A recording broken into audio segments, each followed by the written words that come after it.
J'ai testé pour nous la casserole thermique non électrique. Elle vient pour nous aider à économiser le gaz, à gagner en temps et tout ça. Alors je vous explique en quelques points ce que j'ai retenu. La première chose, il ne faut pas la déposer à vide sur le feu.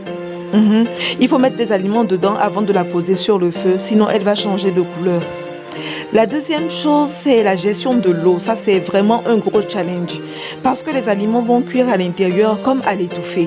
Une fois que vous enlevez la casserole du feu, que vous la posez dans son pot, il n'y a plus de feu en dessous pour assécher l'excédent d'eau. Donc, il faut vraiment mettre très peu d'eau. Pour le riz surtout, il faut réduire la quantité d'eau que vous aviez l'habitude d'utiliser. Pour les sauces, il faut mettre juste la quantité d'eau qu'il faut. Si vous voulez 1 litre de sauce, vous mettez juste 1 litre de sauce. Pas plus parce que l'excédent ne va pas s'évaporer. Il n'y a pas de feu en dessous pour la sécher. Là, la sauce feuille, vous voyez, dès que ça commençait à bouillir, on a porté le tout, on l'a posé dans le pot, on a fermé les crochets sur les côtés, on a mis le couvercle et on a maintenu le manche dans la position verticale. C'est comme ça qu'il fait pression sur le couvercle et voilà, c'est bien fermé. Alors, il faut résister à l'envie d'ouvrir à chaque moment. Pour une sauce, il faut la laisser fermer. Il faut laisser la casserole fermée pendant 2 heures. 2 heures, c'est bon. Pour le riz, 40 minutes, c'est bon. On a même testé de la loco et vous allez voir plus loin.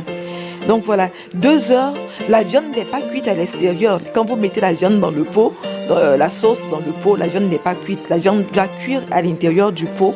Elle va aspirer un peu de sauce, voilà, un peu de jus. Et puis bon, elle cuit parfaitement. Au bout de 2 heures, c'est bon. Vous pouvez commencer maintenant à regarder, à vérifier. Mais sachez qu'à chaque fois que vous ouvrez la casserole, vous perdez de la chaleur. Donc si vous ouvrez trop tôt, votre plat ne va pas cuire. Il ne va pas cuire, ça va vous fatiguer. Alors voici la sauce feuille. Vous avez vu qu'on n'avait pratiquement pas mis d'eau. Si on avait mis beaucoup d'eau, ben ça allait être bizarre. Vraiment bizarre. Donc pour le riz, si pour un verre de riz, vous aviez l'habitude d'utiliser 2 verres d'eau, il faut utiliser 1 verre d'eau. Voilà. Voici la loco.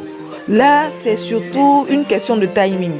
On a commencé à cuire sur le faitout et quand on a mis dans le pot, on a laissé juste 10 minutes et on a sorti la loco.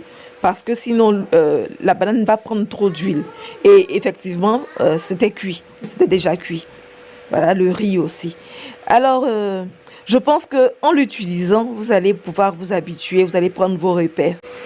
Pour pré-cuire vos pâtes de bœuf, par exemple, vous pouvez laisser mijoter toute la nuit.